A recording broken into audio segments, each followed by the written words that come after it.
was about the grind. Yeah, the bubble grind. Now we have a guy that could probably get in there if you... It's game day. The Edmonton Oilers hit the road once again.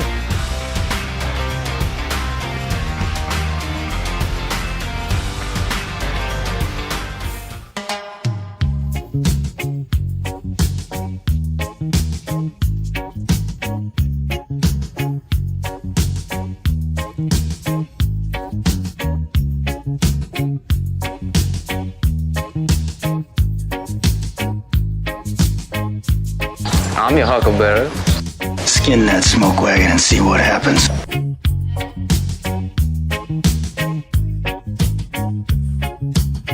What's up, Nasties? How you doing? Welcome to 2026. Doesn't feel like it yet.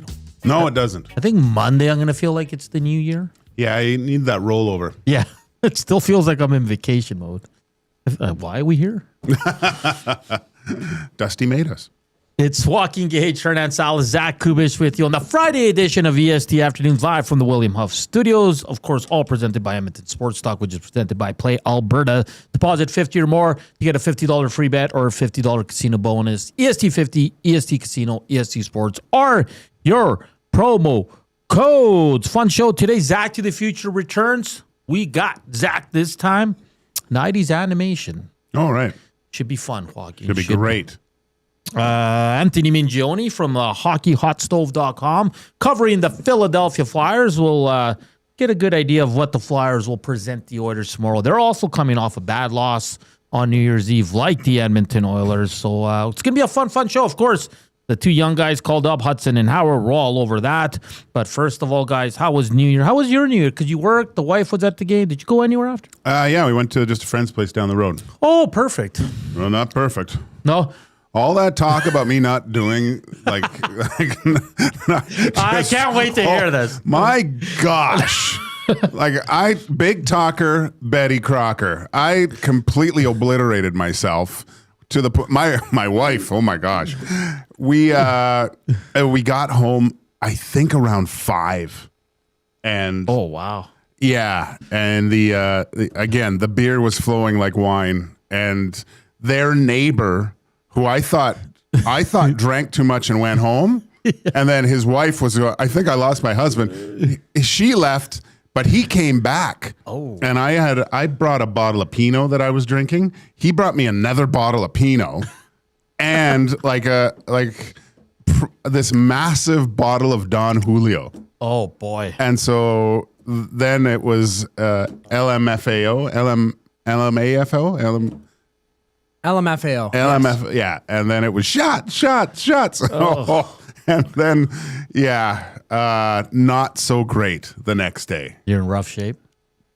Terrible shape. But I had a headache that spanned from the back of my skull all the way to the front of my left eyeball. And I was like, what is happening? Oh. And so I didn't see my wife the whole day. She was full in bed the whole day. Didn't move. But both of you were... Oh, just hurting. Just absolutely hurting. And then slept all night last night. So, what it was like we were in our early 20s again. And that... you need those nights. So we haven't done that in a long time. And it was obviously quite fun talking with, we had a lot of just dumb conversations and stuff like that. So, it'll go down in the books as one of the good ones. Coob, how was your New Year? Probably the exact opposite. Pretty chill. Okay. Got together with some buddies and just kind of hung out. Nothing out of the ordinary. It was like every other night. Wow. Essentially. Yeah, it was a good time, though. I don't know.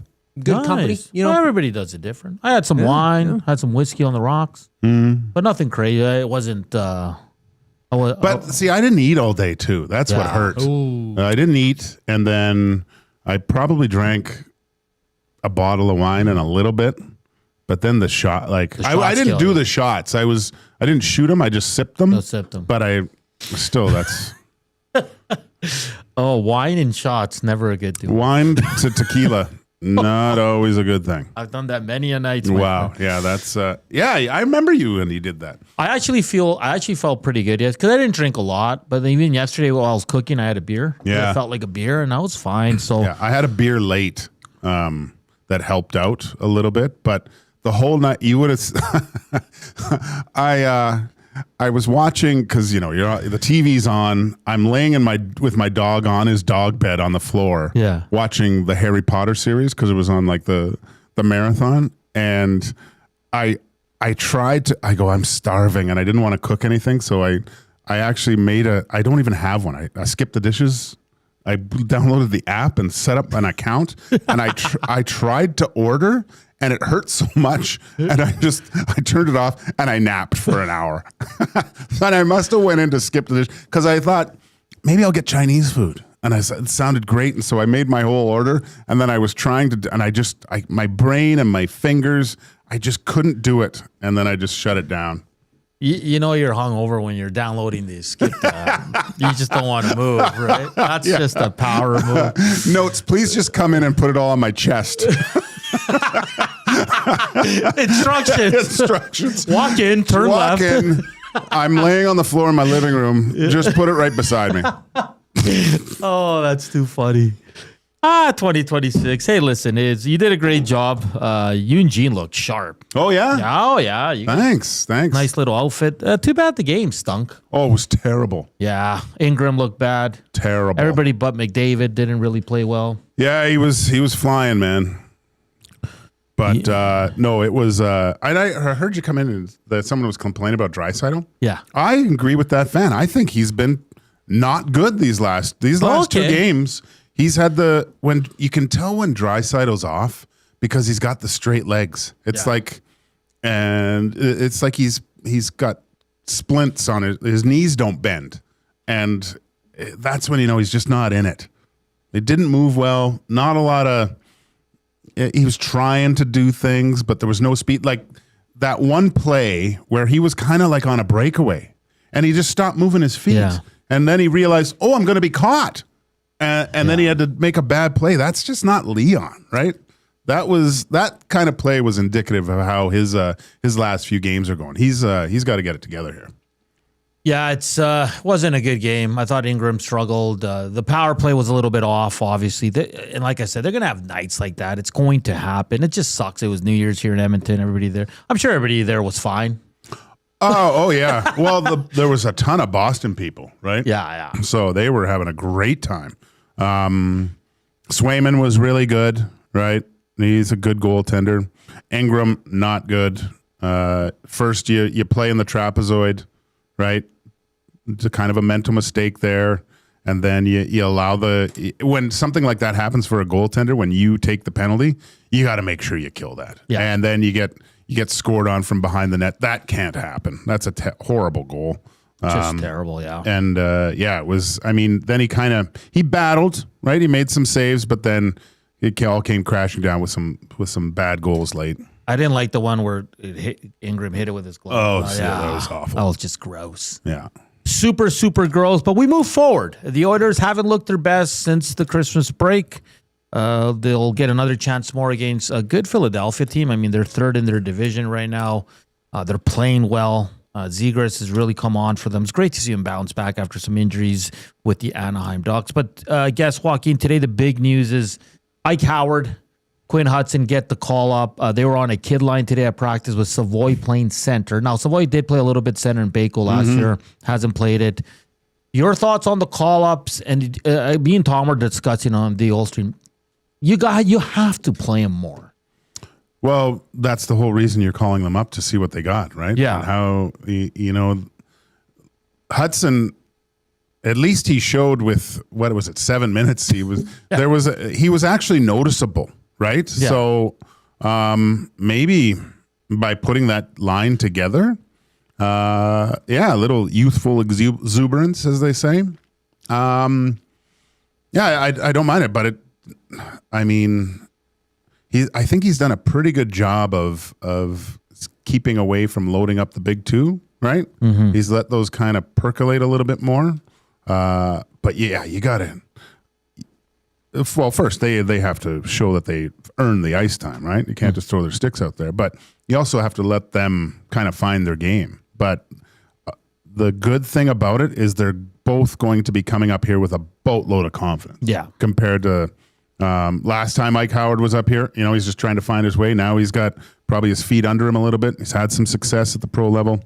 Yeah, let's see if he can do something not unlike what Leon did years and years ago, getting sent down, gets the call back up, and then stays. Same with Yamamoto. Same with Yamamoto.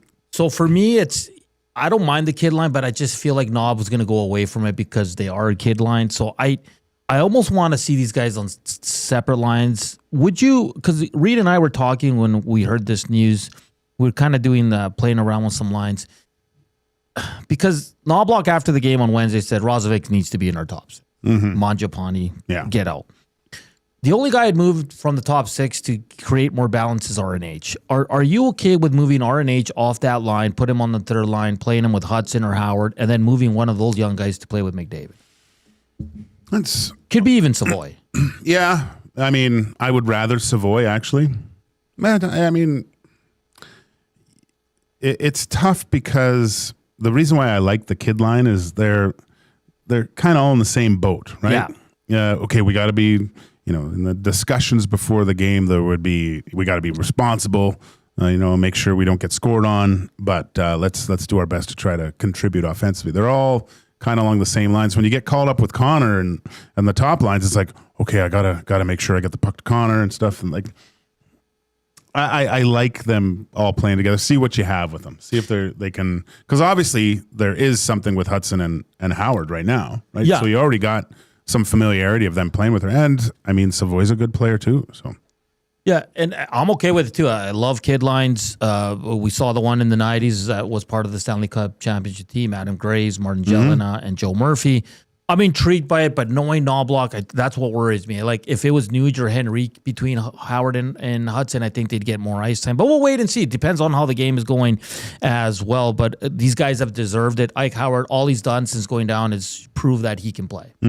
Right? He's not pouting down there. He's not doing anything wrong. Both guys have been absolutely fantastic down in the AHL, but they have to play more than 8 minutes. You can't call them up and stick them on your fourth line.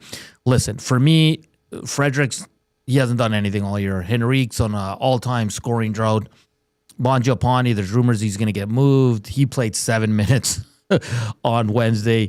Janmark, he is what he is. He's good defensively. He's going to block shots. He's going to muck it up, but he's not going to give you anything offensive. You know what you have with these guys, Knobloch. See what Quinn Hutson and Ike Howard can give you. That's all we're saying. And Rozovic, no more center and no more playing him with anchors. He has to play with still skill. scored. Yeah. He's a good player, man. He has a wicked shot. He's got a very deceptive shot, right? Like he's, you can see the goals. How many does he have? 11? He might. Let me look that up. Yeah, and for a guy that came in, late October? Yeah, that's impressive. He's kind of been what we thought maybe Mangiapane would be. Maybe not. Hoped. Yeah. He's at 12. 12, okay, yeah. It's 11 or 12. So that was his 12th goal. Yeah, that's, like, this guy's going to hit 20. Oh, 100%. Yeah. So, he's going to be good. So you're okay with the kid line? Well, maybe just selfishly interested. Yeah, me too. Yeah, so. But knowing Knobloch, he's going to. I mean, you need something new, right? Yeah. Like, although you did win the game in Winnipeg with contributions from other parts of your lineup that didn't include the top guys, but you also had to have a unique goaltending performance in that game too, right? You want.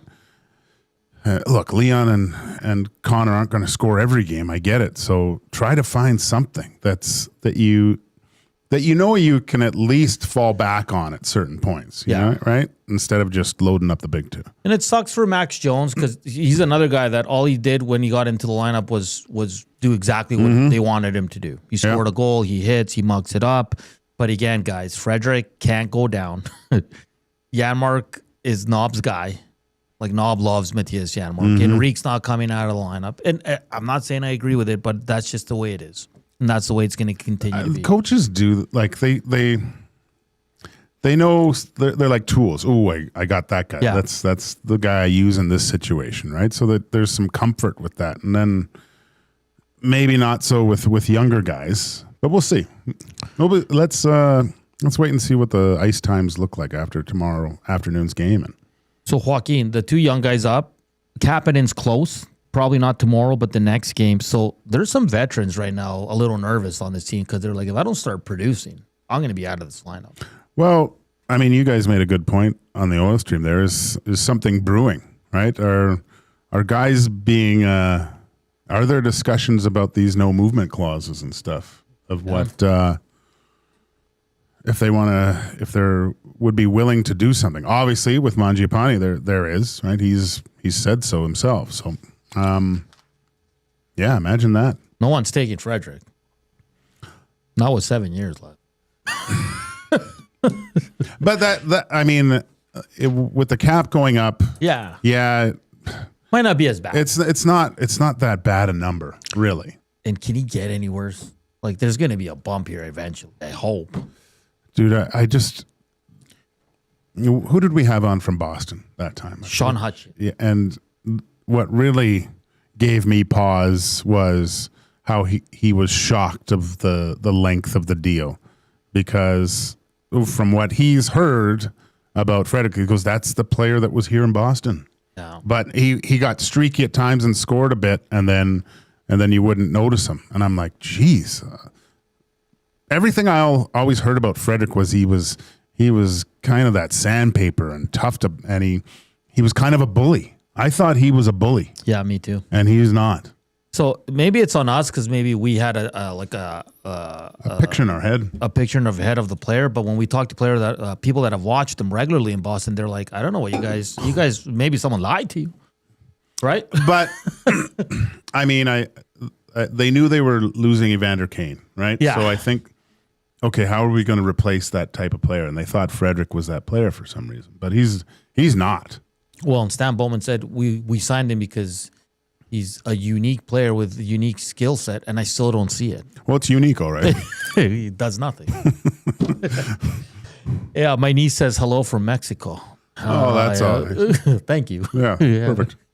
Have a drink. You know what? Make sure we're put us on the tube down in Mexico. Just walk by everybody. Yeah. Tell them to subscribe. Have Tom Collins for me. What would you like them to have for you? Just tequila, baby. Okay, Coob, probably a nice beer. And I appreciate you listening to us, but keep enjoying. They keep sending pictures, and I'm just like, son of a gun. Oh, block I him. wish it was. Block them. Have fun. Be safe. They were all hurting yesterday. Yeah, I bet. Yeah. Yeah, it must be tough by the pool. By the ocean. Oh, by the ocean. It's great. Hope Hey. I get stung by jellyfish.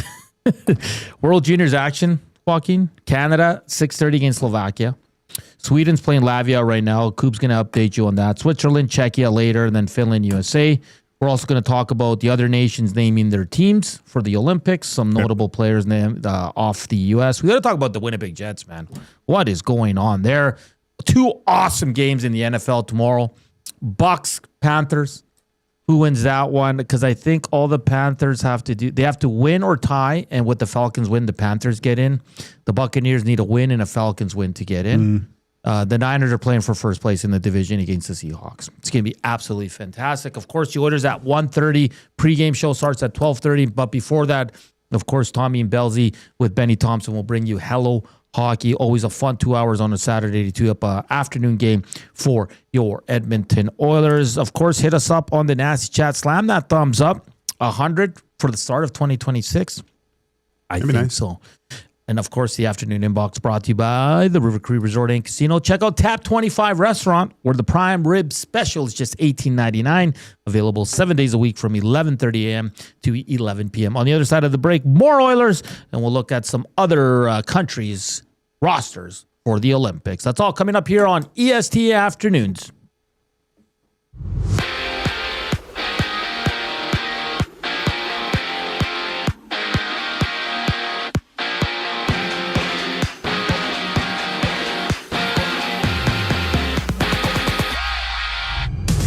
The Oilers have recalled Ike Howard and Quinn Hutson from Bakersfield. The 21-year-old Howard has 23 points in 16 games with the Condors this season, while Hutson has 19 goals in 26 appearances with the team. That's good for third in the AHL this year. Just 4 games in the NHL today, midway through the opening frame. The Golden Knights and Blues are scoreless. After that, Mini plays Anaheim with a Kraken and Canucks duel.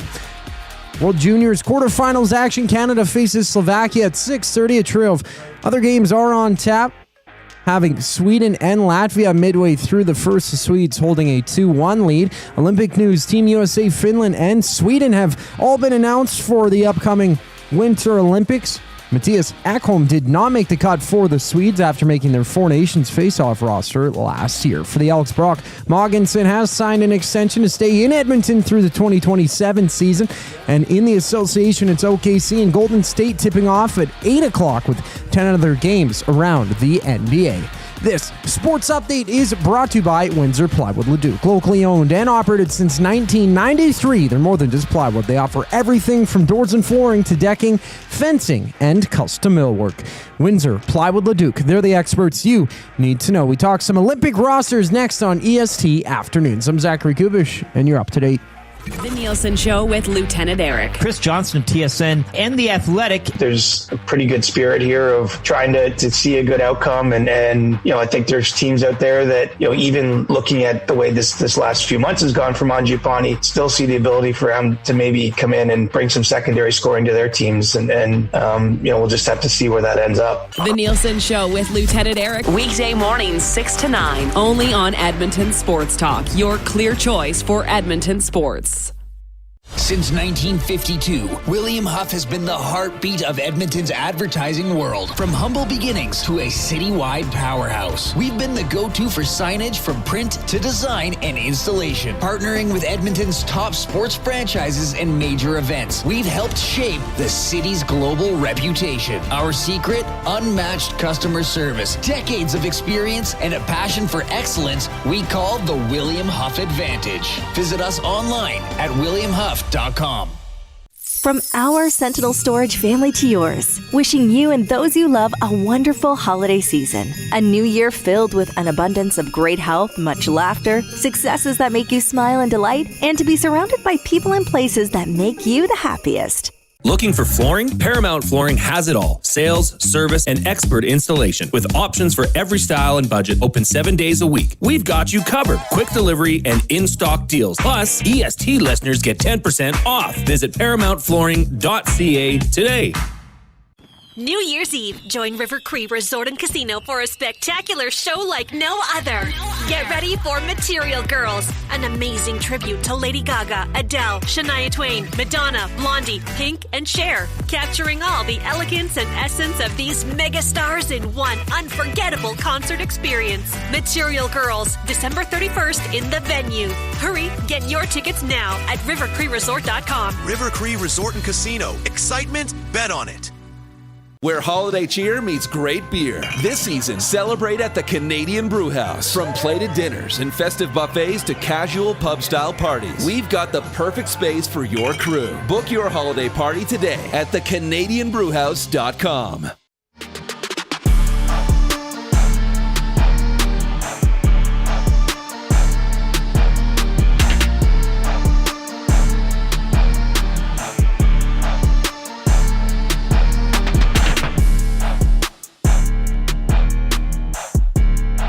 We're back here on EST Afternoons on Friday, January 2nd. Welcome to 2026.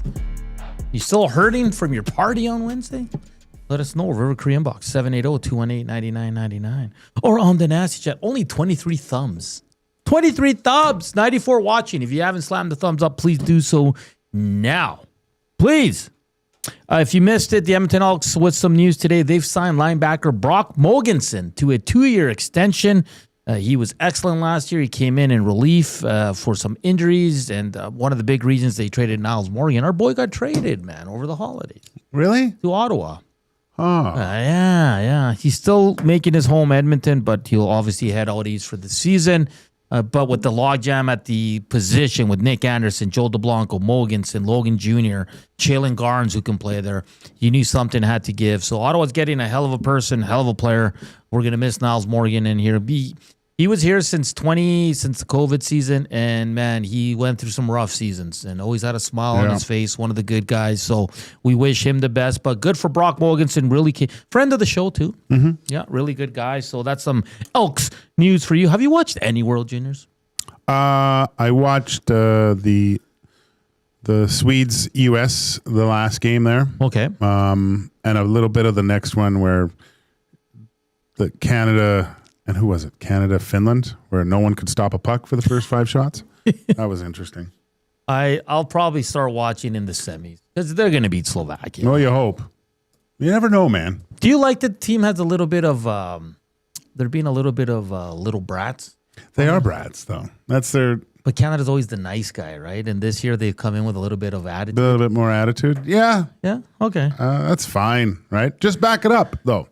Yeah. Because Right? I know in the first couple games, people were like, you haven't won in the last couple of years. Like, why are you acting like that? But hey, man, they're kids. It's a different team. But I do like the ebbs and flows of the World Juniors because the emotions just run so high with these guys and they can't keep it under control. No, they can't. It's going to be interesting to see. I know the U.S. is good. Sweden's good. Finland, I don't know much about them, but Canada plays Slovakia. They should advance. I know they had a scare against Latvia, but I can't see Canada losing the game tonight. Only 4 games in the NHL tonight. We'll do our screw it. Let's do a parlay. Of course, the Winter Classic between the Blues and Vegas Golden Knights. That starts at 1 o'clock. Already started 1-1 right now. Wow. And Jack Eichel back for the Vegas Golden Knights, so that's a big ad. Quickly, I want to get to the U.S. team.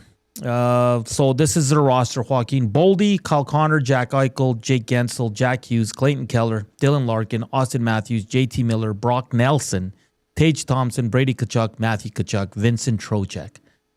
Defensively, Brock Faber, Noah Hannafin, Quinn Hughes, Seth Jones, Charlie McAvoy, Jake Sanderson, Jacob Slavin, Zach Werenski. And then they run it back with the same 3: Hellebuck, Ottinger, Swayman. Notable absence, I'll give you the list here: Joaquin, Jason Robertson, Alex DeBrincat, Cole Caulfield, Lane Hutson, Trevor Zegras. And then Bill Guerin with a little bit of attitude, and he goes, well, if we're just picking the best players, because they're asking him about Robertson, he goes, why do you need a GM? Because I'll be honest, I'm a little surprised Brock Nelson made the team again. Older guy. Yeah. I mean, Caulfield and Robertson for me are guys that should be on any national team. I'm puzzled by Robertson. That's you know how with the Scheifele thing, how Mike Trakel said there's got to be something more to it. I think there's something more to Robertson. But you've never heard anything. No, and you haven't heard anything about Scheifele. No, you haven't either. So no. I don't get it. I don't understand it. Anyways, what Bill Guerin says is you got to build the best team, right? It's not an all-star game. So maybe he looks at Brock Nelson to fit a certain type of role. Yeah. Right?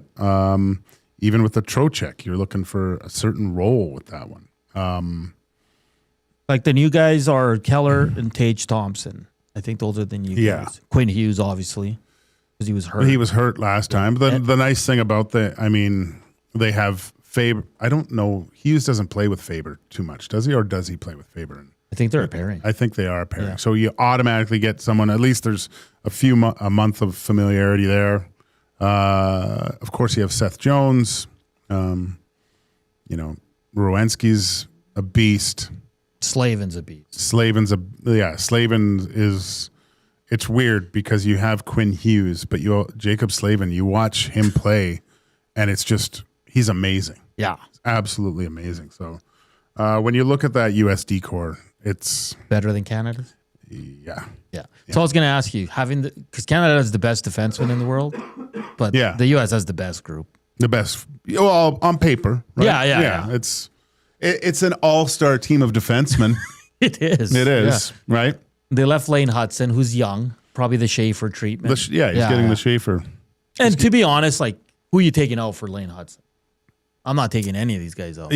Yeah. Maybe a Hannafin. But Hannafin's good. Yeah. So, very good. Goalies remain the same. Anything? We saw Swayman on Wednesday. He was awesome. Ottinger's played, I think, well this year. Hellebuck, does he start? I think he gets the Binnington treatment. Is he Binnington? Yeah. Is he the American Binnington? If he falters? We'll give you the net to start. Mm-hmm. But if you're not showing what we need, we're going to go. Who would be your number 2? That's tough. That's man. a tough one. Swayman or Ottinger. See, because the game, I didn't watch the game. What was the score last night? 6-5 they lost? Yeah, Winnipeg? they were up 4-1. No, but Comrie was in it. Oh, okay. Yeah. But when I watched Hellebuck against Winnipeg, he was awesome, man. Against the Oilers the other night. Yeah, he stopped like 3 breakaways and stuff. He's not the reason they lost. No. He's not. So it's going to be interesting. Yeah, what do you think about JT Miller? To me, he's their Sam Bennett. Yeah. Right? Because he's got the skill to play with anyone, but he's got that sandpaper. Oh, yeah. Yeah. Yeah. Well, we saw it, that one playoff series. He almost, he was a big reason that series went to 7. Yeah. The other one that's kind of, it's Trocheck. But I get it, kills penalties. He's the Sorelli. He's the Sorelli of the squad, right? And you can't play them all, so it'll be interesting to see who will be the scratches on this team. It's a good team. I think they're right there with. Obviously, they don't have that McKinnon McDavid duo, but they have some good players. Eichel. I mean, Kyle Connor didn't even play though. The last game, they sat him out. The Kachuk brothers. I mean, Hughes, Keller, Larkin. Those are some good players, man. Very good players. So it's going to be fun. No Mattias Ekholm for Team Sweden. We shouldn't be surprised, right? Go rest. You don't want him playing, do you? Well, I mean, I don't think if we were to poll Oilers fans, they're probably super happy that Mattias is going to probably be on some beach chilling. Just go relax, buddy. Rest those bones. Philip Broberg makes Team Sweden. Does he? So their defense is Rasmus Andersson, Philip Broberg, Jonas Brodin, Rasmus Dahlin, Oliver Ekman Larson, Erik Karlsson, Victor Hedem, Gustav Forsling. Those are good defenders. That's interesting too. So only one Oiler going? For Sweden? No, for in general. Yes. Yeah. That's it. Good. Well, Leon. Oh, yeah, Leon. Oh, well, I guess that's obvious, lock. Well, they haven't fully announced their team, though, right? They're going to snub Leon? Maybe he's not going to make it. Who knows? Yeah, a former Oiler will probably make Czechia. David Tomaszek. Oh, yeah, that's a good point. I'm pretty sure he'll probably be on the team. So both wild goalies are going, Gustafsson and Wallstead and Jacob Markstrom. Who's the starter there? Ooh. That's that's tough. It's one of the wild guys, I think. Yeah. You don't think they'd go Markstrom? No. He's like Mike Smith years ago. He was the third goalie, right? He's just there for a good time. Yeah. He's just there for a good time. But another good group, Jesper Pratt, Leo Carlson, Joel Eriksson Ek, Philip Forsberg, Pontus Holmberg, Adrian Kempe, Landeskog, Elias Lindholm, Willie Nylander, Elias Pettersson, Ricard Raquel, Lucas Raymond, Alexander Wenberg, Mika Zibanejad. Yeah, and like I said, Sweden's a country of only like 9 million people, right? So most of those guys have grown up playing on the national team over the last little bit. So they'll be good. Let's see here. Finns are missing some guy, like missing Barkov. That's the big one. That's their captain. Yeah. Yeah. So it's going to be interesting to see. Jamming says the wall starts for the Swedes. Yeah, he might, man. He might. Do you think it's like, I know Matthew Tkachuk's on the team, but there's a guy who hasn't played all year. He's skating now, right? Yeah, he has been. Is he close to playing an actual game, or? I think he's getting really close. Yeah, and those two guys on the team it just slaps. It does. They're just a different beast, man. That's what they bring to that team. And I'll be honest, I think it's going to be Canada. I think it's going to be Canada, US again. Sweden maybe can push. Yeah, it's I wonder. There's always one upset. There's always a game like those one games. All it takes is a goalie to stand on his head. Yeah. And right. All it takes, man. Yeah, but that's good. Ekholm's not going. I'm sure he would have loved to have gone, but we all remember what happened last time. He went and he was banged up, and it didn't. He missed significant time. Yeah. He never came back, though. Remember he missed, and then he came back for a few games, then he missed the rest of the year. It looked like he had one leg. Yeah, until the finals. Mm-hmm. And that we all know how that worked out for the good old Edmonton Oilers. So what say you? What do you think of the American squad? As a whole, are they better than Team Canada? That is the question today. As a whole, are they better? Because I think they have better goaltending, and I think they have better defense. Do they have better goaltending? I mean, if you're picking over the regular season, yeah. Yeah. But if we're going stats-wise this year. Stats-wise, but if you're looking for one game to win it all, out of all those guys, who are you picking? What goalie are you picking to have a net? Ooh, that's a good question.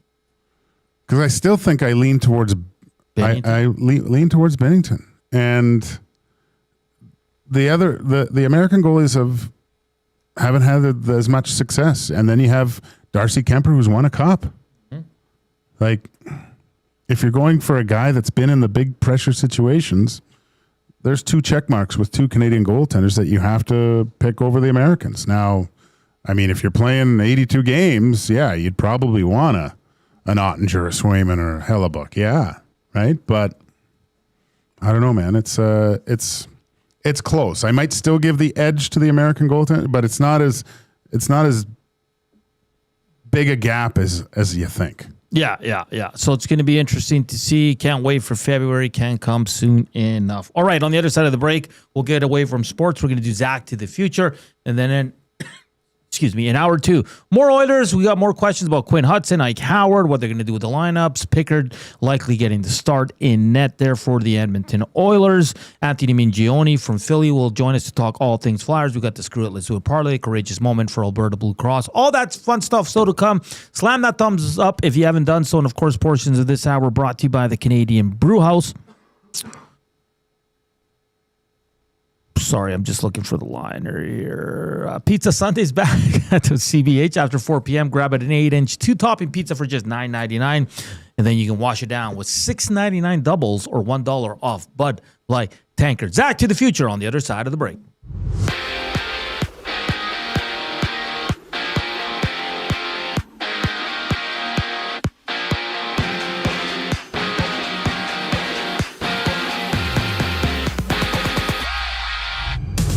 Quinn Hutson and Ike Howard have been called up to the Oilers. Hutson is first in AHL rookie scoring this season with 19 goals in 26 games for the Condors, while Howard has 23 points in 16 appearances. On the ice right now, it's Vegas and St. Louis locked at 1 aside nearing the end of the first period. And around the league, the Rangers and Panthers face off. The Wild and Ducks match up, while Seattle and Vancouver drop the puck. In Minnesota, it's Canada and Slovakia duking it out at 6:30 for quarterfinals action at the World Juniors. Live now, Sweden leads Latvia 4-1, nearing the end of 20 minutes. And Finland, Sweden, and the United States have unveiled their rosters for the upcoming Olympics. No Mattias Ekholm for Sweden, while Jason Robertson misses the cut for the States. Elks News' Brock Mogensen has signed an extension with the WE, having the 25-year-old now locked up through the 2027 season. In NBA action, the Hawks and Knicks battle at 5:30 with 10 games on today's schedule. This sports update is brought to you by the Capital Care Foundation. Financial support deeply affects residents at Capital Care, whether it's a one-time donation or monthly contribution. Every penny counts. Find out how you can donate at capitalcarefoundation.net. Zach to the Future is next here on EST Afternoons. I'm Zachary Kubish, and you're up to date. The EST Hangout. The flag was done in sparkles. Excellent. Was the sidelines painted with The sprinkles too? Yep. That's a good touch. Like where they're leaning all in, and I respect that. the gold jacket given to the Pop-Tarts, and those are just cardboard because they're dead. Oh, they're obviously. dead. Well, they were toasted last year and sacrificed. Like how they're just They're throwing. The EST Hangout, presented by Sentinel Storage. Weekday mornings 9 to 11, only on Edmonton Sports Talk. Your clear choice for Edmonton sports.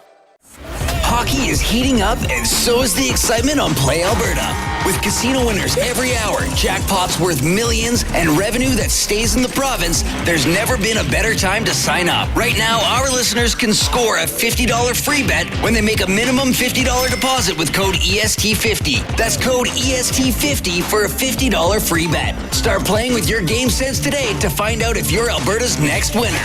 Must be 18 plus to play. If you gamble, please use your game sense.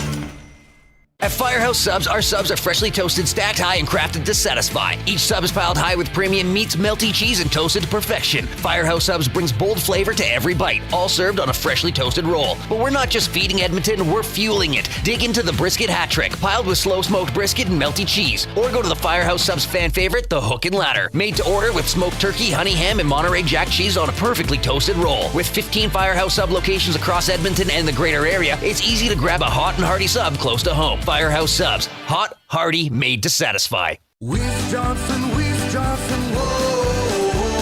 Hi, Dennis from Weiss Johnson here, and we're excited to be partnering up with the Nielsen Show and have a special deal exclusive for Nielsen Show listeners. Get 10% off any new Trane furnace, air conditioner, or heat pump installation from now until the end of October. Bundle a furnace with an AC or heat pump and get 25% off the package price. Get your home comfort now for all seasons with Weiss Johnson and Trane. Trane, it's hard to stop a train. Visit wjsportstalk.com today. Looking for quality building materials and friendly advice? Visit us at Windsor Plywood Leduc, family owned and locally run since 1993. From interior materials for doors, flooring, baseboards, and all the finishing touches to all you need for your outdoor projects like cedar lumber for decks and fences, plus all the plywood you'd need. Our full-time on-staff carpenter can help with anything odd-sized or custom, and from domestic hardwoods to exotic selections, we've got you covered. And if we don't have it, we'll track it down for you. Windsor Plywood Leduc. We're the experts you need to know.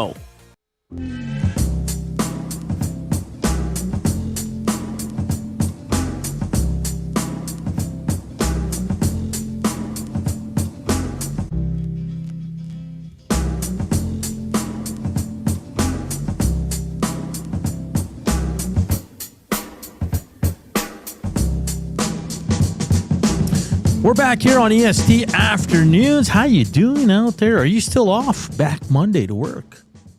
Are you like us? We're forced. No. It's just weird. Day off, then back Friday, then 2 days off. And then we're back to the full swing of things, Joaquin. That'll feel good. Yeah. I need routine in my life, buddy. When it's these don't get me wrong, these 2 weeks during Christmas are fun, like the holidays, but it's like half the time you don't even know what day it is. I'm ready to be back to I need to get back to what I do every single day. Complaining and working hard. Yeah. Well, that's what I do. Complain. Yeah. Doesn't work hard. What are we doing now, guys? Oh, yeah. Zach to the future. Last time Zach quizzed us, did we pass? Well, Gager passed. Gager carried the entire way through. I don't think I answered one correctly. Yeah. You live a very sheltered life. I do. All right. We got, of course, we have 5 movies for you to pick. That's going to come at the end. And we have 3 other questions, 2 audio, 1 multiple choice. Gager or Zach, kick it off. Just as I predicted, time traveling is just too dangerous. 1.21 gigawatts. Great Scott. All right, Zach. Your first question is, MTV officially shut down its 24-hour music channels January 1st. They ended their final broadcast with the very first video broadcasted by MTV, on August 1st, 1981. Jeez. What was that? Name the video. August 1st, what? 1981. 1981. What would have been 1981? I put multiple choice to help him. Oh, did you? Yeah. Okay, I was You like, did there's too. no way I'm going to get this. Who would know this? I thought we'd went over this. That's why you'd know that. We've said this a few weeks ago. Okay, many people which one was it? Was it Call Me by Blondie? No. Rock With You by Michael Jackson? Or A Video Killed the Radio Star by the Bugles? Video Killed the Radio Star, Bugles. Final answer. Final answer. Damn it. It didn't work. Oh, sorry. Oh, there we go. Let's see if you got it right. Hey! Okay. That one makes sense. God, did I butcher that question or what? Oh my God. Maybe it's the way I wrote it. No, I read it and it was perfectly fine before. In my mind, I sounded great.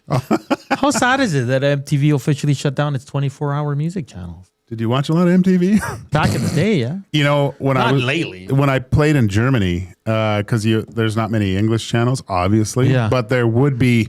It was Deutsch MTV, but there you'd get some English stations. So I watched MTV all the time. Yeah, oh, of course. Growing up, that's all you did. Yeah. Watch music. It was and all always that. Totally, yeah. You don't even know what music videos are. Cool. Do you even know what Much Music is? I've heard of Much Music, but it was Vivo. What was the thing for us? So every artist had a Vivo like YouTube channel and would upload all their music videos and stuff like that. I don't even know what Vivo is. It was a YouTube thing. Oh, yeah. I don't know what the first Vivo video. When you go home, is it under a rock? Yeah, you're alive for a lot. I just read my books and watch my high anxiety shows. You know how I roll. Yeah, I guess. He's too stressed to learn new things. That's me. So on New Year's Day, they released the final episode of Stranger Things. Mm-hmm. By all accounts, it was fantastic. It was great. The GF had it on, and I really liked the soundtrack. And that's what's going to lead to our next question. Now, of course, the show's based in the 80s, right, Coop? Sure. Okay. Yo, you don't even know. No, They graduated in 89. In 89. So the kids. Guess the song, because this song this song made it on yesterday's finale of Stranger Things, right, Joaquin? Yes, it did. And not only did this artist have one, but two songs on the final episode. Oh. Here we go.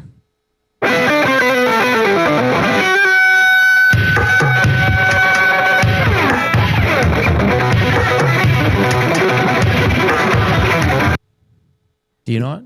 Of course. Yeah. Prince, Little Red Corvette. Final answer. What? You're getting 0.5 You're so nice. because you got the artist right. You got the artist right. You got the song wrong. When Doves Cry. Oh, when Doves Cry. How can you just leave me standing? Oh, shoot. Slow in a world Did they so have- cold. He made Little Red Corvette too, right? Yes, Yes, he did. Okay. Yeah, Okay. you were close. Okay. Oh, I was close. I was close. So What, 0.5. what other song was it? God, he was. You know what bugs me about like when he passed, which was sad, and then everyone's like his vault. They said there was tons of music in there, and they're saying they'll release it all, release it. It's crazy. They're guarding all these hits. If they were hits, don't you think Prince would have released them? I mean, there's probably a lot of crap in there too. Just let his songs speak for themselves. You don't need any. Yeah, I'm gonna test you now. What was the other song on Stranger Things yesterday? Oh, okay. Was it Purple Rain? Yeah. Yeah. That's the best. But it was the timer. Yeah. Yeah. It was so good. That's a good soundtrack on that show. I don't watch the show, but it was on because Well, it's 80s. yeah, it's great. Yeah. The best. good. So 0.5. Hey, there I'm we being go. nice today. I'll take it. Thank you. Thank you, Hernan. Joaquin, kick us off for the next one. Coob, This is easy. guess the theme song of this movie. Lion King. That's you're doing it real easy. You're feeling good.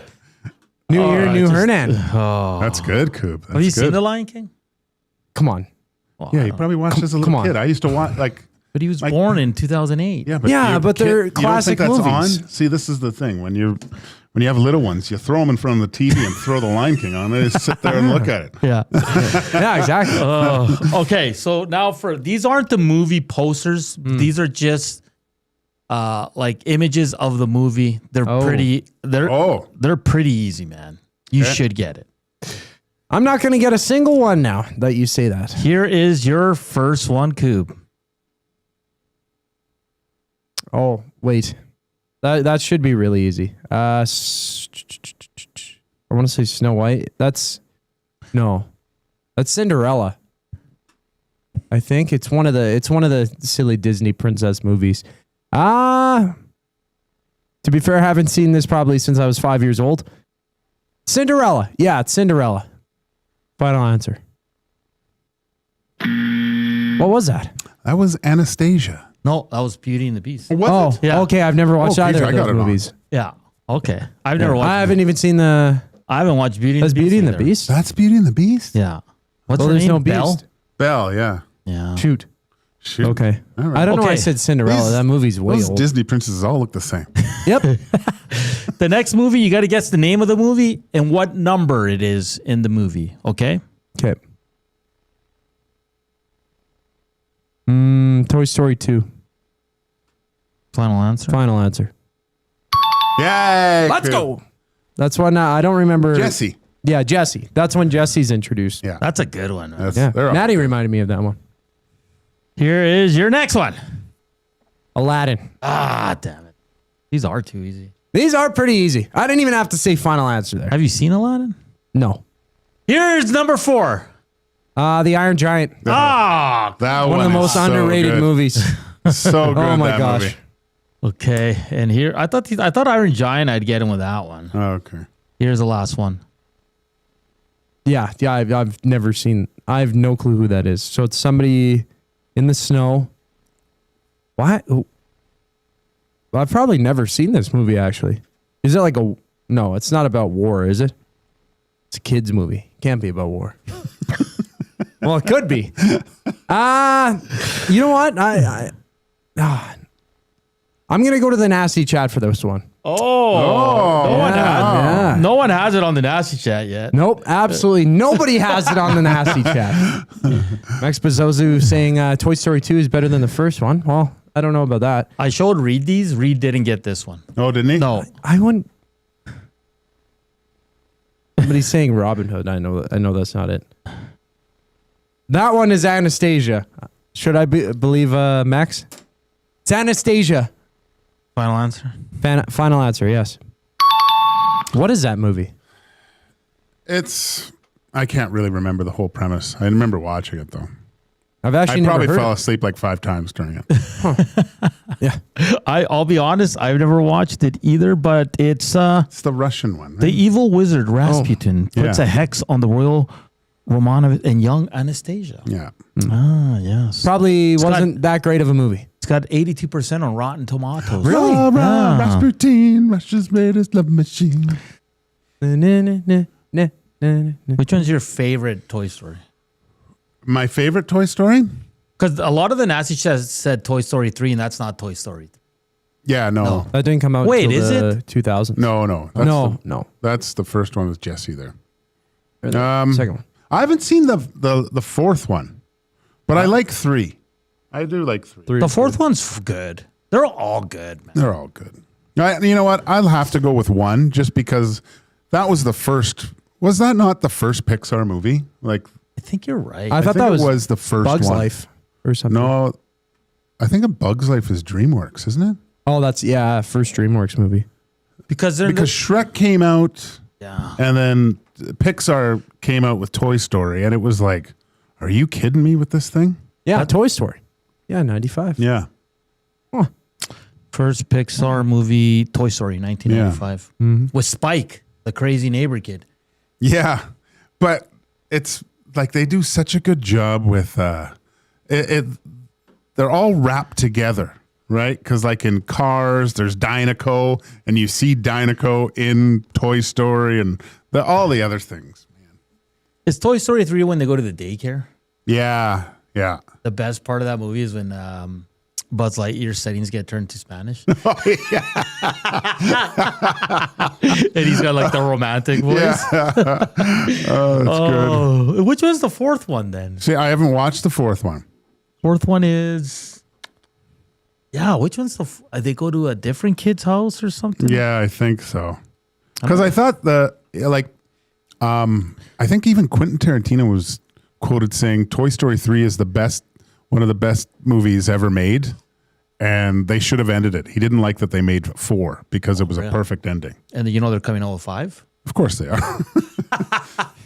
Like Shrek, like for me, Shrek 1 is the classic. 2's okay, and then the third one, they lost me. See, like I remember because that's, I started when I had kids, and you start going to those movies. I always found that DreamWorks were better for adults in the theater because there was a lot of jokes that kids just wouldn't get, and there's enough slapstick stuff that kids go nuts though. But I distinctly remember going to like a movie theater like 1:30 in the afternoon and basically going there. My boy was great because he would sit there and watch, but my daughter would be running up and down the stairs and stuff but there'd be about 50 other kids running around. It was an absolute free-for-all in those movies. And then my daughter said, I want to go outside. And so I would have to go out in the hallway while she ran back and forth and did things. It was just crazy. Sean says, yes, I love playing pictogram through the radio. I'm sorry. You know what? For these now, and I apologize. We got to do a better job. I have to do a better job explaining the movies when it's images. So maybe we'll read a quick synopsis just for the radio audience so they can guess too. Mm-hmm. Sean, I apologize. Happy New Year to you as well. Fourth one is where Woody finds Bo Peep in the secondhand store. It's the one with Forky. Man, I don't remember. Right. But I don't think I watched that one. I don't think I have either. I remember Bo Peep though. That was Woody's love. Right. Toy Story 4. When did this come out? Oh, and Keanu Reeves is in. Yeah, it came out only like 5 years ago, right? Kaboom or Duke. Yeah. I don't think He's the Canadian Evil Knievel or something like that. I got to watch that thing. It's got 96% on Rotten Tomatoes. Is Toy Story your favorite Pixar of all time? That's tough. I don't know. Who, you were growing up during the Pixar craze? The Incredibles. Yeah, I mean, Never Cars. Seen The Incredibles. You haven't seen The Incredibles? No. Oh, that's really good. Cars is a good one. Ratatouille, Wall-E. Ratatouille is one of my favorite movies. But the Cars series is the best one. Big Hero 6 was a really good movie. Oh, Big Hero. Yeah, that was good. Can't forget about Up. Up is... there's not some new ones. Finding Nemo. Finding Nemo. Yeah. I've seen that one, yeah. Luca is a newer one. Inside great. Out. T. Dan says Aladdin is still the funniest. R.I.P. Robin. Oh, Robin Williams. The original's the best one. Yeah. That one's great. But the one they made with your boy Will Smith is not bad. Yeah, but not that good. Oh, and by the way, Coop passed. Good job, Coop. Flying colors, guys. You got 0.5 wrong. Yeah. That's it. New Year, same me. Monsters, Inc. Oh, so good. There's a lot I haven't watched. I haven't watched Wall-E either. Yeah. I might watch Toy Story 4 tonight, boys. Oh. You should. Watch Wall-E first. You got to watch. Did you say Incredible? Yeah. Mm-hmm. Incredibles is incredible. There's like 3? 2. 2? Yeah. What about the ones, was it Bugs or Ants? Yeah, Bug's Life. Those are DreamWorks. Good. And then Ants is Ants is good. You know what's a real good one is the Ant Bully. Oh, really? Oh, yeah. I love that one. There's another one that's I find super funny. I don't even know who did this one. It's called Hoodwinked. It's so... I had to play that so many times for my son. He called it Bunked. You know, kids have a name for movies that they just... Yeah, it has no rhyme or reason. He goes, Dad, want to watch Bunked? And it was Hoodwinked. I go, Hoodwinked? Yeah, Bunked. I'm like, okay. And Abutski says Boogles, not Bugles. Did anyone correct that? I don't even know that band. So. I know the song. Radio killed. No, what is it? Video killed the radio. Bugles. Oh, sorry. Yeah. Sorry. Yeah. The Bugles are good. the little Bugles? Yeah. all right. What's that latest Pixar with the song guy with the... That was good. I watched... That's Coco? the last one. No. Song guy. I forget what it was called. Jay was telling me there's one Sing? out, Zootopia. Yeah, I think that's DreamWorks. Yeah. Are those new? No. Zootopia. The first one's like 10 years old, and then the second one came out in 2025 last year. So what's the one with the animals? When they Yeah, escape the Zootopia. zoo. No, and then they go to like Madagascar. Those are good, man. Those are good. Those are pretty funny. Yeah. All right, that does it for Zach to the Future. He was almost perfect. 0.5 off of forgetting the wrong song, which was Prince, When Doves Cry. Up next in hour 2, continue the Oilers conversation, go around the world of sports, of course. Anthony Mingioni from hockeyhotstove.com to join us as he will chime in on the Flyers, what to expect tomorrow for your Edmonton Oilers. The afternoon inbox is presented by the River Cree Resort and Casino. Check out their Tap 25 restaurant, where the entire menu is 50% off 7 days a week from 2 to 5 p.m. Keep hammering that thumbs up. We want to get to 100. We should get to 100 on the first show of 2026. Don't go anywhere. We're back with hour 2 here on Edmonton Sports Talk. The Reed Wilkins Show with Jay Milne. Kevin Rodofsky, Director of Business Operations for your Edmonton Oil Kings. Ethan McKenzie is playing for Team Canada. Was Ethan kind of a feel-good story to make the team? What This happened? is going to make me sound like a homer, but he's been passed over twice at the NHL draft. And I just know what he means to our team. He is a tremendous defender, and he is one of those guys that our team is different when he's not there. The Reed Wilkins Show with Jay Milne, weekday afternoon 3 to 6, only on Edmonton Sports Talk, your clear choice for Edmonton sports.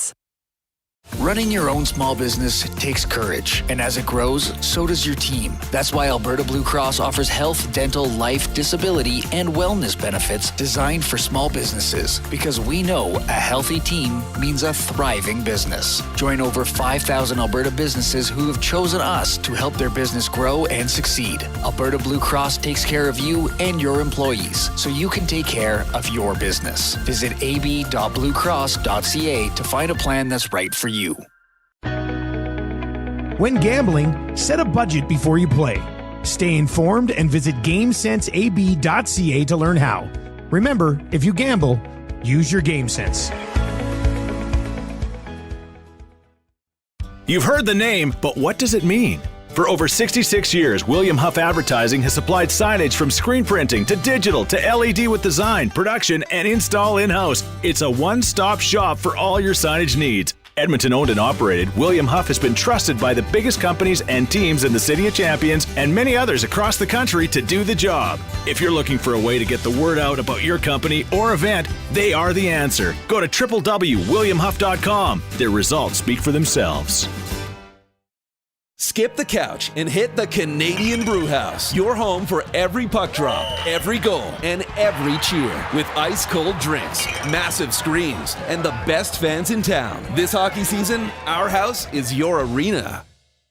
The Lock Shop. So you go Thursday, Friday, Saturday, Sunday, Monday of some sort of football playoffs. Yeah. Being played. Yeah. Drink it in, baby. Give it to me. As much as the Oilers are busy this upcoming month, 15 games, and so those days, 8, 9, 10, 11, 12, I'm going to be a little busy watching. And CFL tampering window, always slightly open. The Lock Shop, weekday mornings at 11, only on Edmonton Sports Talk, your clear choice for Edmonton sports.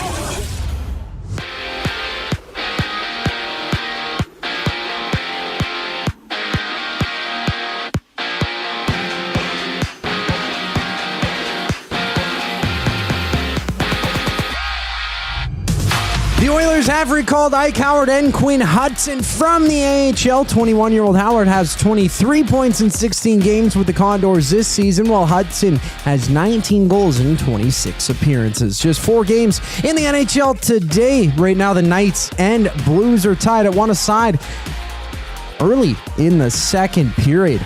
And later on, Mini plays Anaheim while the Kraken and Canucks hit the ice. World Juniors quarterfinals action. Canada faces Slovakia at 6:30. A trio of other games on the schedule, having Sweden and Latvia. At the end of 40 minutes, the Swedes holding a 4-1 lead. Olympic news: Team USA, Finland, and Sweden have been announced. Mattias Ekholm did not make the cut for the Swedes after making their Four Nations roster last year. For the Elks, Brock Mogensen has signed an extension to stay in Edmonton through the 2027 season, while to the Association, OKC and Golden State tip off at 8 o'clock with 10 games around the NBA tonight. I'm Zachary Kubish. That was your sports update. Hour 2 of EST Afternoon starts right now.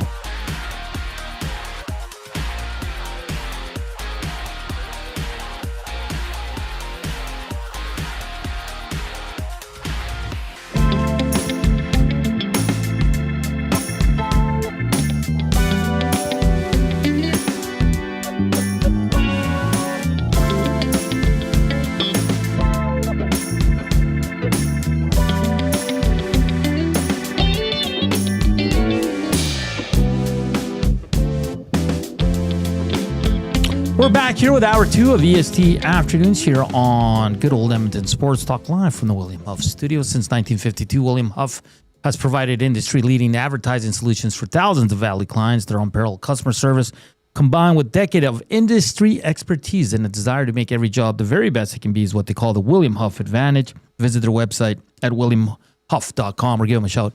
780-454-4536. Welcome back. Keep slamming that thumbs up. Nasty Chat, River Korean Box, 780-218-9999. You know what movie I did see over the holidays? The Smashing Machine with The Rock. Oh, was it good? It was pretty good, man. Was it? Yeah. It's just about that guy's life, right? He's still alive. Yeah. Oh, yeah. It's entertaining. Is it? Interesting. See what these guys go through, put their bodies through. Because he came into the UFC when it was like, you can poke guys in the eyes, hit them in the nads. Yeah. Like, seriously, it was crazy, man. And it's crazy because he came up with, what's the guy's name? Coleman. Can't remember his first name. They were like best buds. Oh, really? Yeah. And he fought a lot over in Asia, though. Yeah. So it's a good movie. I recommend it. Okay. Don't pay for it, though. Wait till it's free. Yeah. We got it. It was like a Boxing Day special. It was was it? $6.99, and we're like, let's just watch it. It was either that one or the new Leo DiCaprio one. I heard that's great. Yeah. They were talking about Academy Awards and stuff with that. Yeah. We saw the trailer, and there's a lot of anxiety. Like, the trailer's just pure anxiety. I was like, oh, baby, I feel at home here. That's gross. All right, Joaquin, let's get back to some sports, okay? Yes, let's do it. Please. I want to ask you, Quinn, Hutson, Ike Howard are making their way up. It sounds like they're going to start on the kid line with Savoia. There's no morning skate tomorrow, obviously, because they play in the afternoon. So we're going to think that these are the lines. Sounds like Paul Colton is good to go. Day off, just he's fighting something off, so he'll be good to go. At some point, though, Joaquin, maybe not tomorrow, who knows, but while these guys are up here, would you like to see Quinn Hutson or Ike Howard get a shot with Connor McDavid or Leon Draisaitl? I think with Draisaitl. I don't think you mess with the top line. Really? Yeah. Okay. Connor's flying right now. Yeah. He was the only noticeable player last game against the Bruins, right? So I think you let that buck. Like I said before, Leon's has been a few games here where he hasn't been at his best. Maybe obviously I know he loves playing with Podkolzin, so maybe you do throw a Hutson up there or a Howard. Mm-hmm. Like they've both played with him before, right?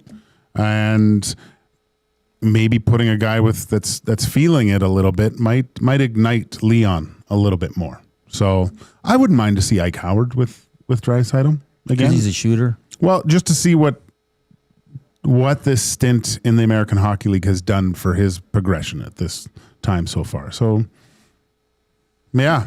That's the big thing, right? It's how much better is Ike Howard going to look this go around than compared to when he just came out of training camp into the season. Again, he wasn't sent down because of poor play. It was just like, let's get him going. We got more guys coming back from injury. We really don't want to play him on the fourth line. So they sent him down, and all he did down there was produce and play the right way. So I'm very intrigued to see how he does when he's up. So you like to see him in the top six. I think both guys should eventually get a look there. They ain't going to do nothing for you in the fourth line or playing 6 to 8 minutes a night. Nothing. No. Even though like you mentioned earlier, Quinn Hutson did score playing 6 minutes a night. Yeah. So they're making themselves noticed with limited ice time more than some veterans on this team. Mm-hmm. So it's going to be one of those things where how long will he stick with the kid line? Will these guys get an honest look here going forward? And it all starts tomorrow. Because I look at it seems like they don't want to take Paul Colton off Draisaitl's wing. No. But when is it time to take him off? Yeah, like is for example, is Ike Howard in down the road going to produce more than Paul Colton does? On if he plays on that wing? That's the big question, right? No, Draisaitl loves Paul Colton because Paul Colton goes in there and gets some pucks. I know. And he's having a better offensive year too. He's way better. Yeah. But what does Podkolzin have? 10 goals now, I believe? I think he's at. Or Let's 11. take a look at Mr. Vasily, who's really becoming a fan favorite here. Well, is an honest brand of hockey. Like he's almost Hyman light. Yeah. You know? Yeah. 9 goals. 9, okay. So he's close to 10. So he's already like what, over what he did last year. Yeah. So it's tough because I think we're under the assumption that Leon would rather have, if anyone else is going to be on his line aside from Connor McDavid, he would rather have Podkolzin over there. He'd probably like to have Nuge or Hyman too, I guess, right? But if those two are up playing with McDavid, the next person in line to play with Draisaitl would probably be Podkolzin. But because he's big, he hits, right? I think you need that. You need a guy on each line that's willing to do those types of things. You know? It can't be just all skill. I don't think that always works, right? There has to be some rugged play. And Leon usually doesn't shy away from that either. You know, they talk about it on the broadcast all the time. When he has the puck, he likes to, you know, he draws people into and then uses that spin move or brings them in close so he can battle with them while he has the puck, right? Like but you haven't seen that over the last little bit. To me, Leon's been way too perimeter over the last little while. So I don't think he's a great player, but when you say he likes Podkolzin to do all those things, he has to be willing to do some of that stuff too. Yeah. Oh, 100%. It can't just be Podkolzin. No. Go get it and get it back to me. Yeah, that's what Jason Bonsignor did to Ethan Morrow back in the day. Andre Mangiapane, how, like, did he meet your expectations? Is he under your expectations? Is he exactly what you thought he was going to be? So what was I thinking of when they signed him? I'm in your camp where I liked the signing. Yeah. Especially after looking at the numbers and where he was playing in Washington. And Washington had such a good season last year, and he was a big part of it. Right, there was a guy that could contribute in the bottom 6. I thought that if he started playing with either Connor and Leon and it didn't work out, well, at least you had a guy that could go down into that bottom 6 and still perform, still contribute offensively. But it just hasn't been that way for him. There's not a lot of feistiness. There was some at the end of the game which I liked to see from him, but there still wasn't enough for me, really. And I don't know. I don't know what. I mean, he's having a tough time, but sometimes just to get out of a funk when you're not contributing is just do the simplest things, right? Like you look at the Hutson goal from when he scored. What happened on that goal? It went in the corner, banged around, puck came loose, you jumped on it. Saw a guy who was going to the net, you went to the net, right? Just simplest form of hockey possible. No fanning out, waiting for a one-timer, just going to the net, stops and starts, and maybe one goes in off your elbow, right? Yeah. And then you build from there. But to me, it looks like Mangiapane is trying to play too much of a skilled type of game and not just play hockey, man. Yeah, because like you said, we like the signing because we're like, hey, he's going to be given the opportunity to play with Draisaitl, right? And I said, if it doesn't work out, at least you have a good top 9 guy there, or even on your fourth line like you did in Washington at times, that can muck it up, chip in. So I thought he was going to be a really good player. He was never going to be the 35 goal scorer because that was 4 years ago, and that was a one-time thing. He's not that player. He's the 14, 17 goal guy. But it hasn't worked out because he didn't, his agent, comes out and says, yeah, we're willing to move on, blah, blah, blah. Mangiapane keeps it, he doesn't say much. He just says, what most guys in that position would say. I'm happy here. I want to be here, blah, blah, blah. But Joaquin, he hasn't worked out in the top 6. And in the bottom 6, it's like he almost forgot what you have to do to be successful in those bottom lines, right? Like, where's a Washington guy? This guy, Mangiapane never played in the top 2 lines in Washington last year. Yeah. But he scored 14 goals. He was even on the year. This year, Joaquin, in 40 games, he has 11 points, 5 goals, minus 17. Yeah. And he's been given a lot of opportunity with the big boys. He has. And I know he had the skate issue last game that he missed some shifts, but to play just over 7 minutes, the writing's on the wall. I think Stan Bowman's trying to do everything to get. Listen, GMs are going to miss. Yeah, and sometimes Mangiapane's going to go to another team and probably be successful. Sometimes it just doesn't work out where you go, right, Joaquin? And the Oilers are not the only team that has that problem. There's a lot of players that go to other teams as free agents. It doesn't work out, and you just cut bait. You just say, "Hey, guys, it's not going to work." And maybe it's just a change of scenery to change things. Yeah. Maybe you look, I don't know.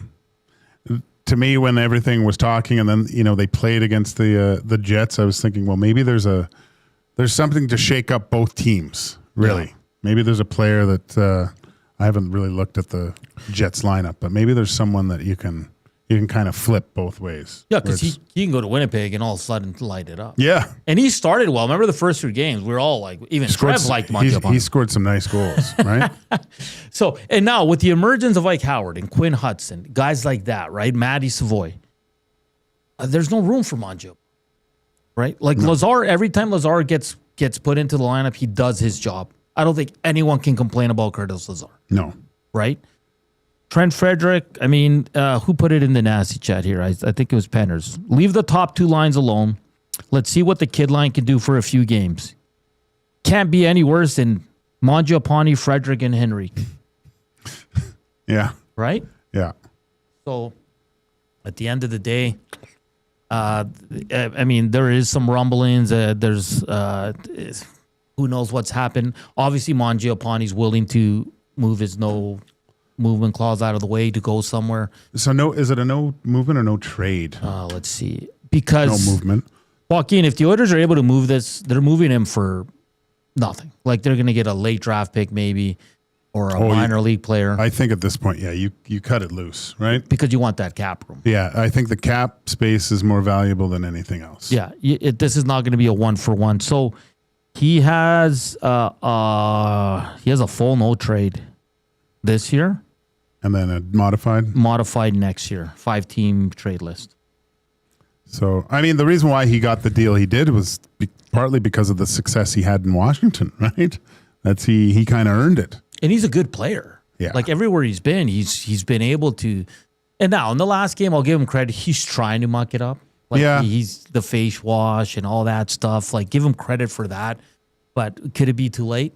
Like at this point, when you look at Adam Henrique, he's not a physical guy, but for me, Henrique, it's almost like the game's passing him by.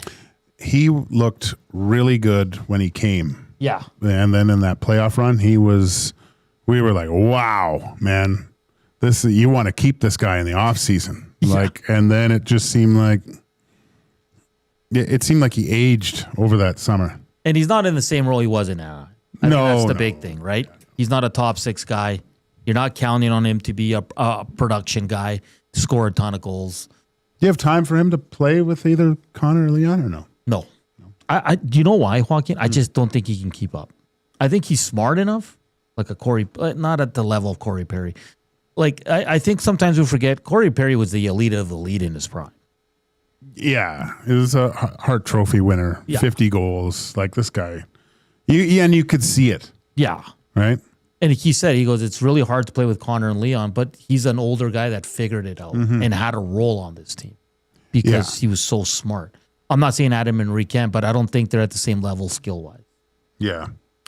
All right, on the other side of the break, our good buddy from Philadelphia, Anthony Mingioni, will join us from hockeyhotstove.com. We'll also get his thoughts on the American team. Some notable names left off. What's up with Jason Robertson and Bill Guerin? Why isn't this guy making the team? It's the same thing here in Canada with Mark Scheifele. It sounds like he's not even close to be on the team, and he's having an outstanding year. But we're going to tee up tomorrow's afternoon game, 1:30. Reminder, Hello Hockey with Sean Bell, Tom Gazzola, Benny Thompson at 10 a.m. He'll take a half an hour break and jump on for the pregame show at 12:30. We're back after the break as we head to Philadelphia.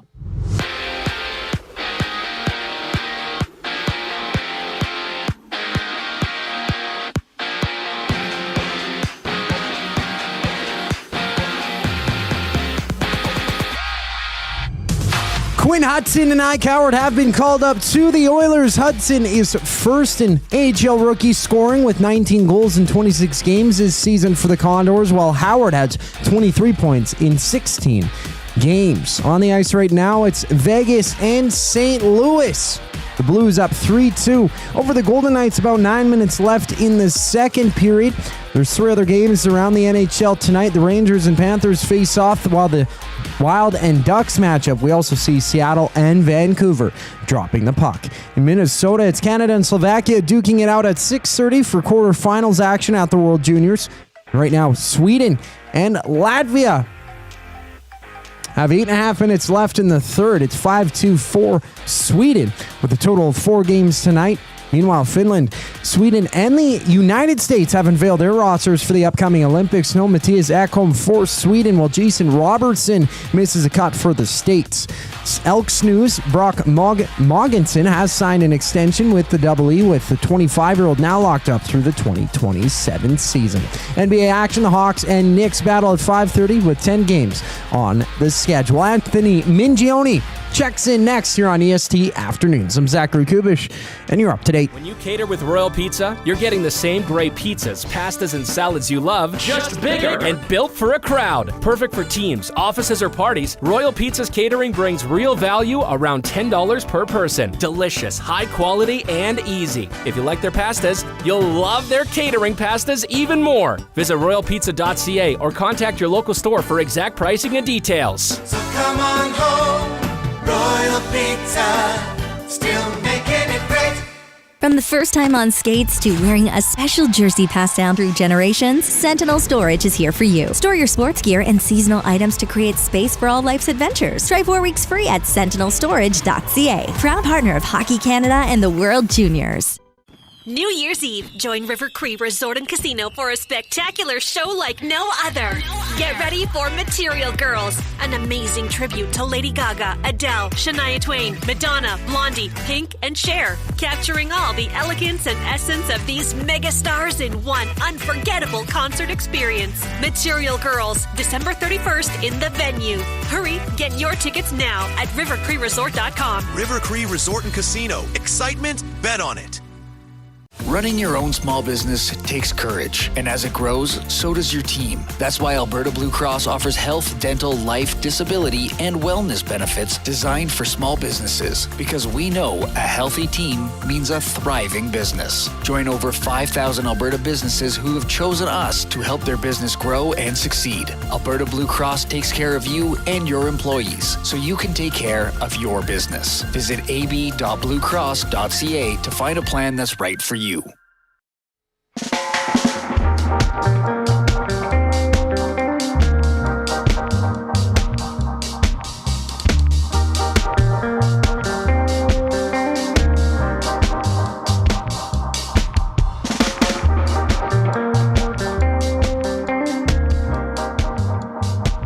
We're back here on EST Afternoons on this Friday, off for 2 days, and we're back into the full swing of a new year, 2026. Hopefully it was a good one. Hopefully you celebrated, just like Joaquin did.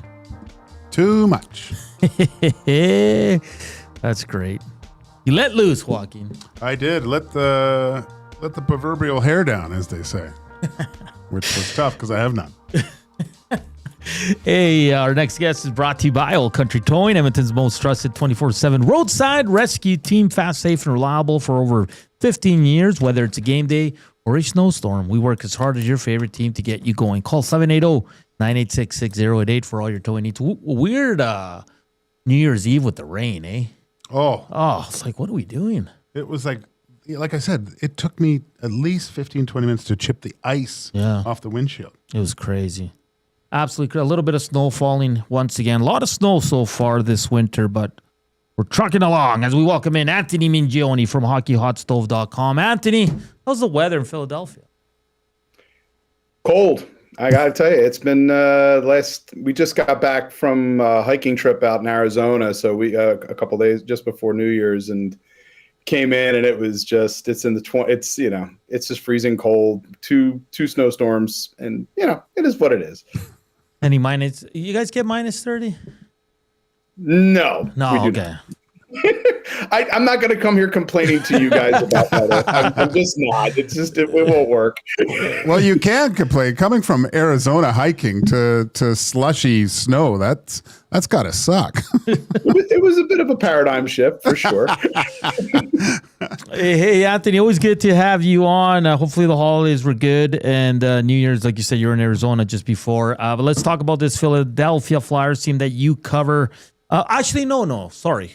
Let's put pause on that. I want to ask your thoughts on the American roster for the Olympics. We saw Canada announce it on Wednesday.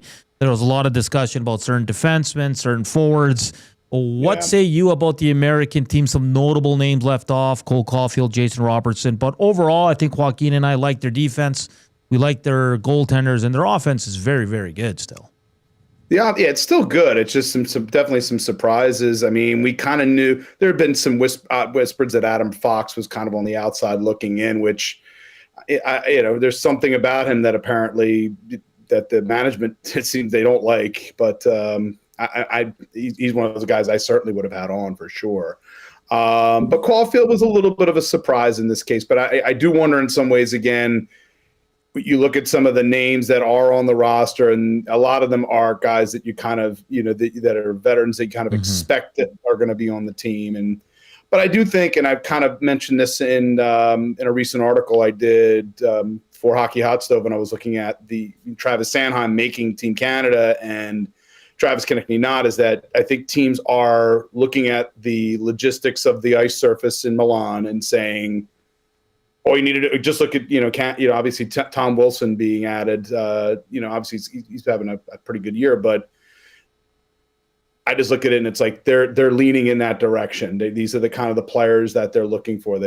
Smaller ice surface. They're looking for, it seems like, bigger bodies in this case. But Robertson was a little bit of a surprise for me for sure. But we always get those. We always get certain players that you look at and you're just like, how does he get left off for this guy? And it's always the general managers always have, and the management team have, an idea of creating some kind of an identity for their team. And they don't necessarily go with, all 100% the highest level of skill at every position. They look for roles, I think, in this case, players who can play certain roles. So, that's one of the reasons why some of these players that were left off I'm not surprised when I'm thinking about how they might be structuring their rosters. Anthony, two players you mentioned, Konechny, but also Trevor Zegras. I mean, he's been kind of turning around his whole career, it seems like, this year, and putting up some numbers. Maybe got into the discussions or onto the radar of Bill Guerin. Can something like this for Konechny and Zegras kind of light the fire under these two that are already having quite good seasons so far?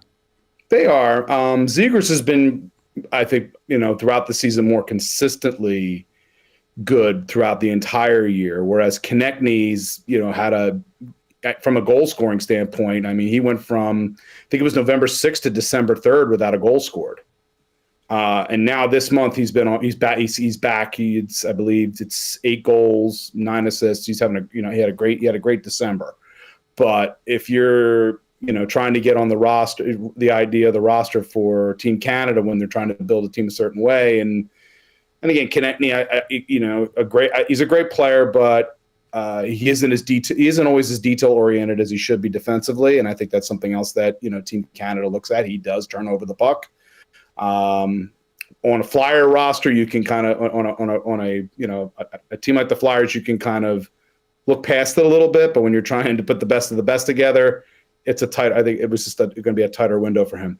In Zegras' case, again, the way I saw him potentially getting on a Team USA was almost like a TJ Oshie role. Like he is a shootout ace if it came to that.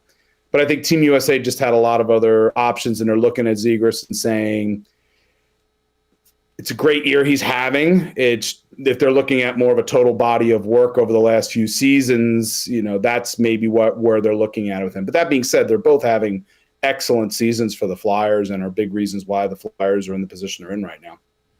Anthony Mingioni joining us from hockeyhotstove.com here, talking all things Flyers. So it seems that as of late, Anthony, they've gone 1 win, 1 loss, 1 win, 1 loss, coming off a 5-1 loss on New Year's Eve to the Calgary Flames. What's going on with this team? They currently sit third in the Metro, but it's a very tight Eastern Conference. Like you go on any 2-game, 3-game losing streak, you can be on the outside looking in. But how have the Flyers been as of late? Because it seems like it's just a little inconsistent. It's up and down, but they, more ups, I feel like, than downs. But again, once you get out on, they had the advantage of having a pretty heavy home slate to start the season. Yeah. And now the road part of the schedule starts to kick in a little bit. It certainly started kicking a little bit more. This is the traditional, Disney on Ice is at the Xfinity Mobile Arena, and, the Flyers have to be out for multiple weeks here while they head out west. It's, the Flyers don't have a Western Canadian game on New Year's Eve. The league feels like things are going to the entire league will collapse if it doesn't happen. So, but it's one of those things where I think they're really good. They're a good team. Really good. They've been pretty good at home. On the road, they've been less so. And they're still trying to figure things out. They're an up and down team offensively. Defensively, I think they've been actually really good this year. Certainly Sanheim, I think it's one of the biggest reasons, beyond what Sanheim did at Four Nations and getting on the radar. I said in my recent pieces that he's at the heart in many ways defensively of how the Flyers have played this year. He and obviously Cam York as their top shutdown pairing. And that to me, it's just they're looking at the situation. I think that defensively they're pretty solid. Offensively, you can see where and this has been a thing I've said about the Flyers for a while now is, their center position is such where you don't have that top guy. Then you've gotten some really good play out of Christian. I think really good play out of Christian Dvorak certainly coming as a free agent to the point now where. There's been some talk, obviously, of a potential multi-year extension coming. We'll see that. We'll see if that happens in the next little bit. Noah Cates has played very well. Maybe not a ton of offensive points, but he's a plus 13. He's rock solid. He plays in the power play and certainly one of their top penalty killers as well.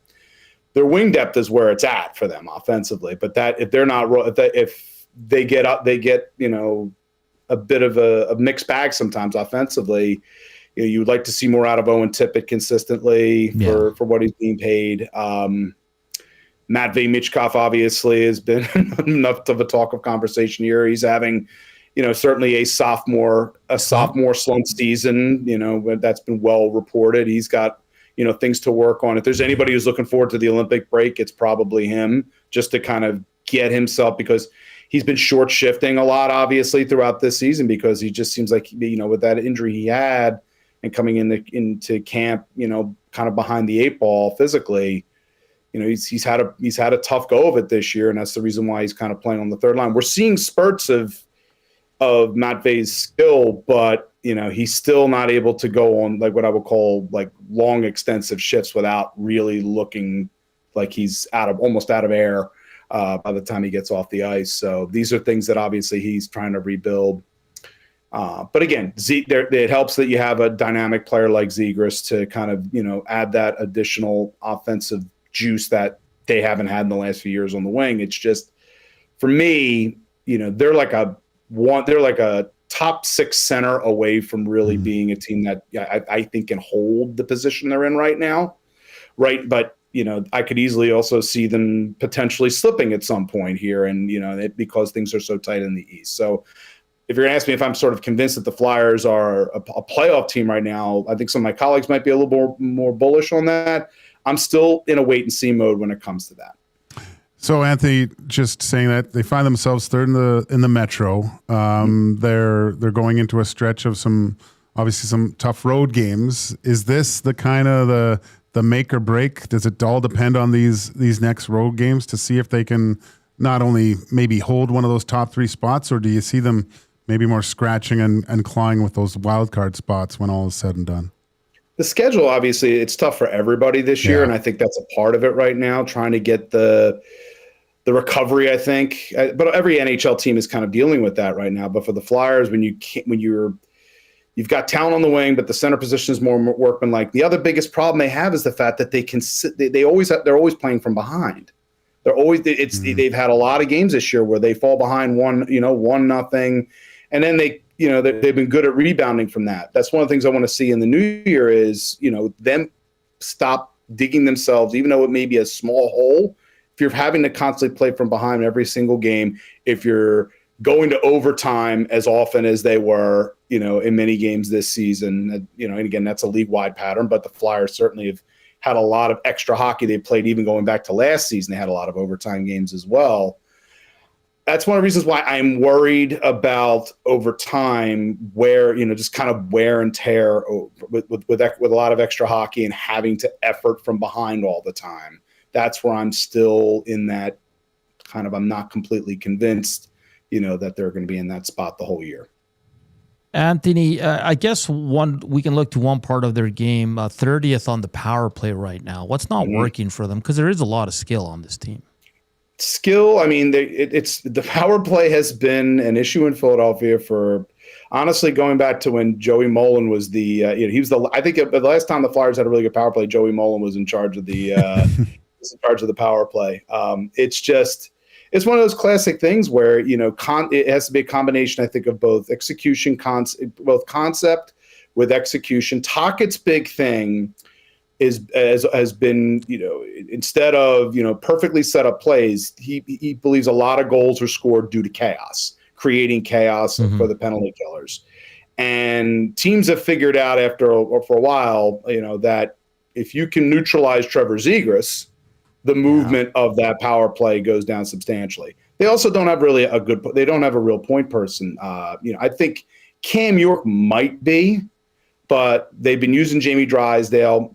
And Drysdale, he came into the league as an offensive, with an offensive defenseman reputation, but he's become more of a 5-on-5 guy now. But on the power play, it's still indecisiveness on his part. You need a decisive point presence. They don't have that, and that's one of the biggest reasons why. Between that and the fact that teams are taking away, I think, making sure to cover and take away Trevor Zegras as much as possible. Those are several areas that I think are a reason why the power play is where it is. You need more. Again, this is where a lack of like a true top six center on your team kind of comes and bites you, I think, a little bit.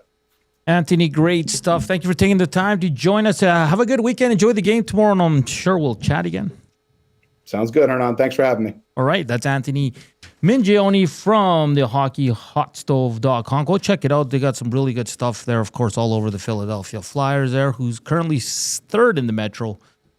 Zegras leading them in points and goals. Good to see him bounce back. It's going to be a fun game tomorrow. They got to be, if you're Flyers management at the beginning of the year, if you said on January 2nd that you would be third in the Metro, I think you'd be happy. They'd take it. Yeah. Oh, yeah.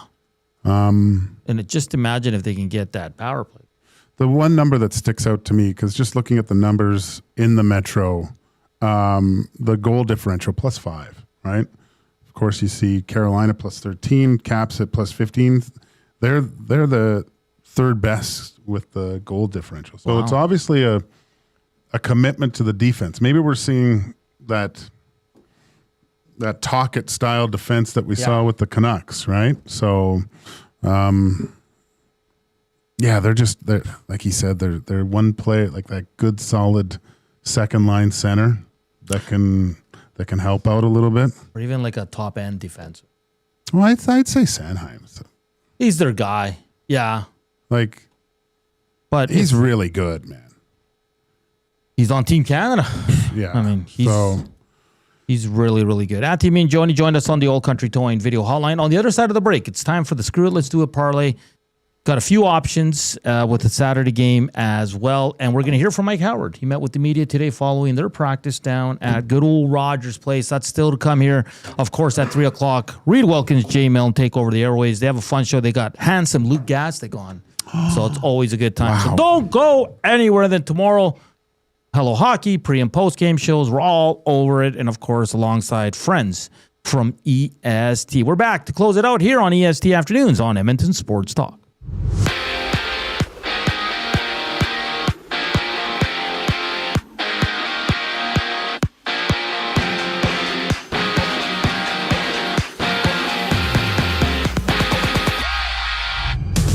The Oilers Oilers have recalled Ike Howard and Quinn Hutson from the AHL Condors. Howard has 23 points in 16 games in the AHL this season, while Hutson has 19 goals in 26 appearances. That's good for third in the AHL this year. Right now, in the NHL, it's the Blues leading the Golden Knights 3-2 after the second period. Later on, it's Minnesota dancing with Anaheim in the Kraken and Canucks tussle while the Rangers clash with the Panthers. World Juniors quarterfinals action. Canada faces Slovakia at 6:30 and just about to get underway. It's Czechia and Switzerland hitting the ice. Olympic news, Team USA, Finland and Sweden have been announced. Mattias Ekholm did not make the cut for the Swedes after making the Four Nations face-off roster last year. For the Elks, Brock Mogensen has signed an extension to stay in Edmonton through the 2027 season. To the association, it's OKC and Golden State tipping off at 8 o'clock with 10 games around the NBA tonight. EST Afternoons rolls on following the break. I'm Zachary Kubish, keeping you up to date. December's festive featured wing flavors are here at the Canadian Brewhouse. It's festive cranberry versus Korean bulgogi in the ultimate flavor showdown. Try them anytime or just 67 cents every Wing Wednesday for a limited time. The Canadian Brewhouse. Our house is your house. New Year's Eve, join River Cree Resort and Casino for a spectacular show like no other.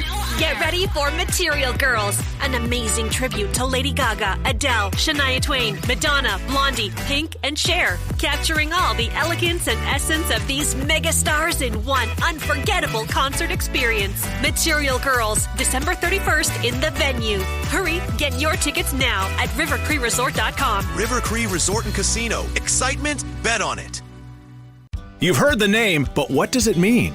For over 66 years, William Huff Advertising has supplied signage from screen printing to digital to LED with design, production, and install in-house. It's a one-stop shop for all your signage needs. Edmonton owned and operated, William Huff has been trusted by the biggest companies and teams in the City of Champions and many others across the country to do the job. If you're looking for a way to get the word out about your company or event, they are the answer. Go to www.williamhuff.com. Their results speak for themselves. Hockey is heating up, and so is the excitement on Play Alberta. With casino winners every hour, jackpots worth millions, and revenue that stays in the province, there's never been a better time to sign up. Right now, our listeners can score a $50 free bet when they make a minimum $50 deposit with code EST50. That's code EST50 for a $50 free bet. Start playing with your game sense today to find out if you're Alberta's next winner. Must be 18 plus to play. If you gamble, please use your game sense. At Firehouse Subs, our subs are freshly toasted, stacked high, and crafted to satisfy. Each sub is piled high with premium meats, melty cheese, and toasted to perfection. Firehouse Subs brings bold flavor to every bite, all served on a freshly toasted roll. But we're not just feeding Edmonton, we're fueling it. Dig into the brisket hat trick, piled with slow-smoked brisket and melty cheese. Or go to the Firehouse Subs fan favorite, the Hook and Ladder. Made to order with smoked turkey, honey ham, and Monterey Jack cheese on a perfectly toasted roll. With 15 Firehouse Sub locations across Edmonton and the greater area, it's easy to grab a hot and hearty sub close to home. Firehouse Subs. Hot, hearty, made to satisfy.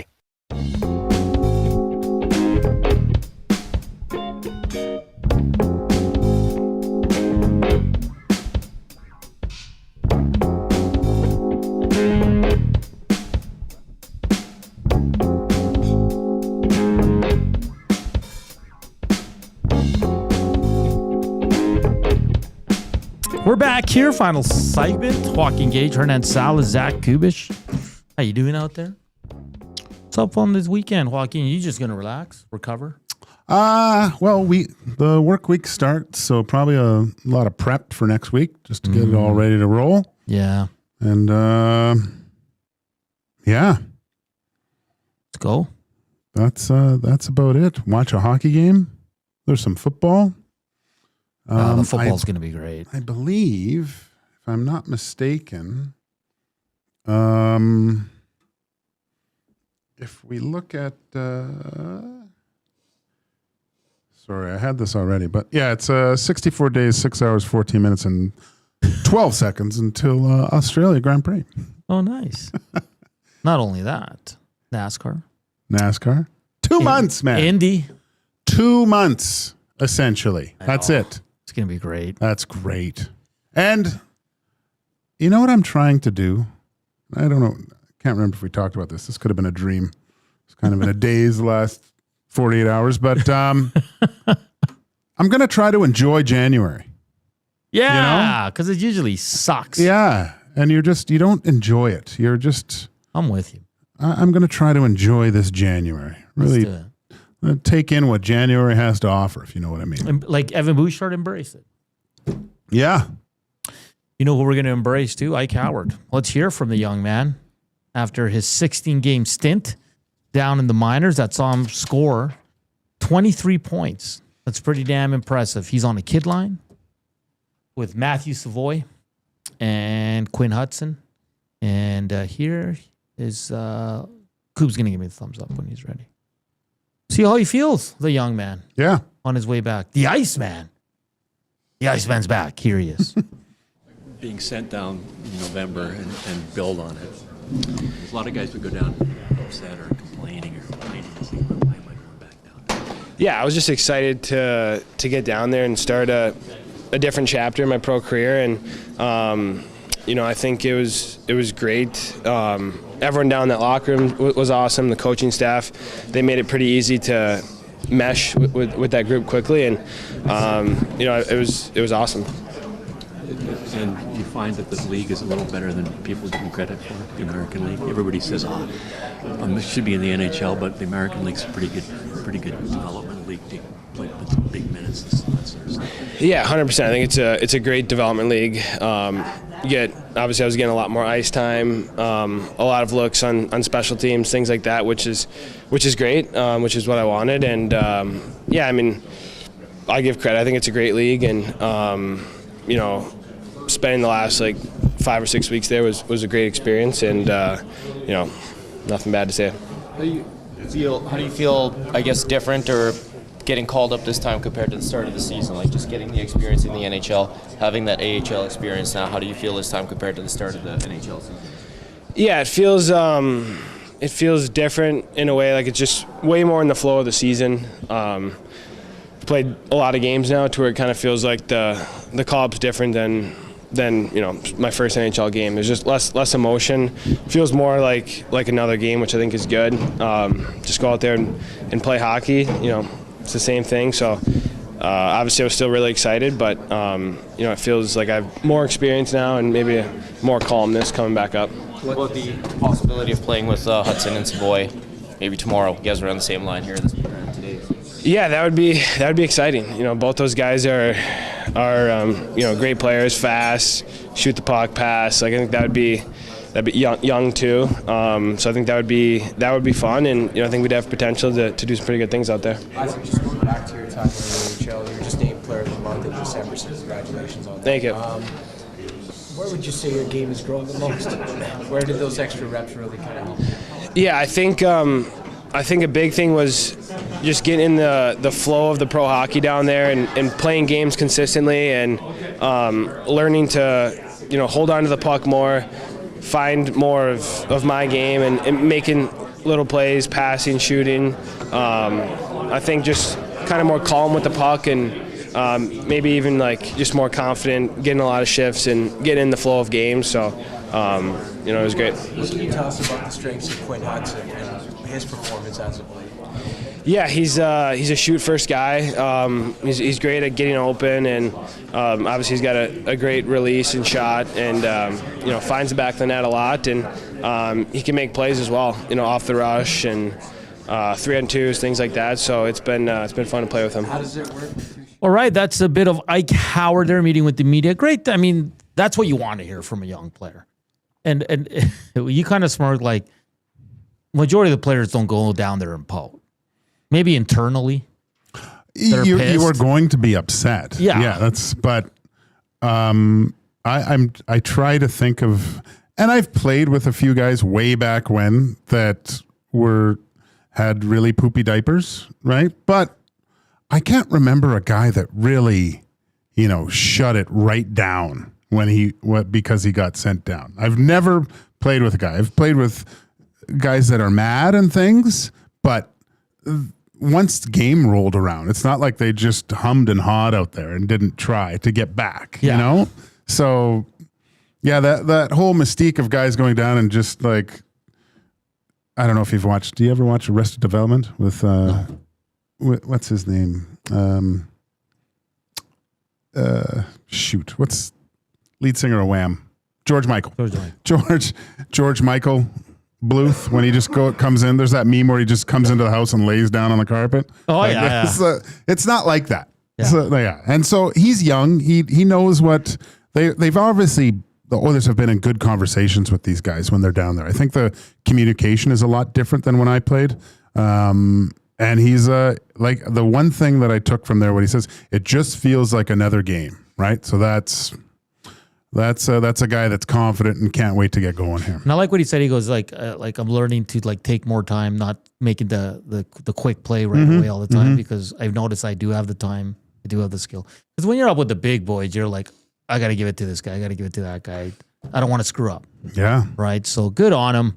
And I'm excited to watch him play. We got lines from Flyers quickly. This is from Jackie Spiegel, who covers the Flyers lines at practice today. Zegras with Dvorak and Konechny.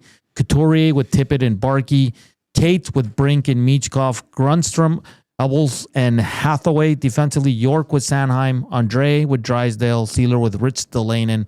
And she says, looks like Vladar in the starters net. I think Vladar played in the earlier game when they won in overtime. I think he was in that. Mm-hmm. Yeah? I think so too. All right. And then, of course, if you missed it, the Oilers had the kid line. Savoy, Hutson, and Mr. Howard. And then Frederick with Henrique and Janmark. And top six stays the same. Paul Colton was out with an illness, but he's expected to play. Expect Mangiapane to be a healthy scratch once again. At least that's what we're assuming from what we saw from the lines today at practice. It's time. Okay, guys, for Screw It, let's do it. Do you want to do the 3 remaining games today, or should we do one for the Oiler game tomorrow? We can't do 2? I guess we could. We could do... Look at us doing 2. Yeah. I like Let's it. do tonight, and then go all Oilers all day tomorrow. Okay. Oh. Hit it, Zach. Let's do it, no delay. Let's take a risk today. No sense being safe. We need a huge payday.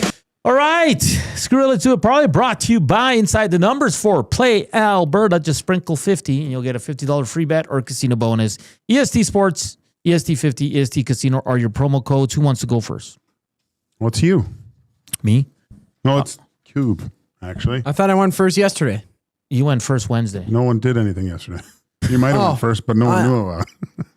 I'm gonna go easy, guys. All right. I'm going Leo Carlson point. 5 points. Carlson point. All right. He's been cold lately. Okay. So he's due. Jesus. Why do you want one? Hey, I said Boston was due and they won. Okay.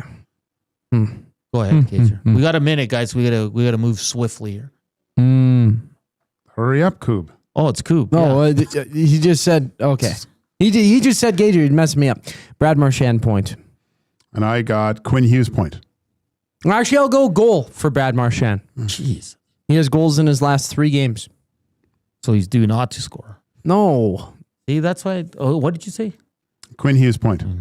Yeah, and he's on a 9-game point streak, this guy. If we lose because of Marchand, I'm coming to your house, Coop. Okay, the Oiler one.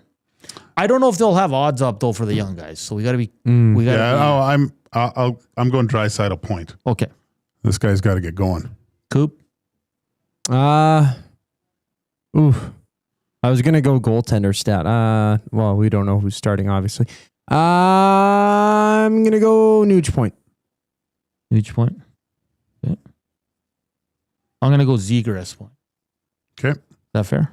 Okay. No, but Leo Carlson point, Quinn Hughes point, Brad Marchand goal for tonight. Tomorrow, Draisaitl point, Nuge point, Zegras point.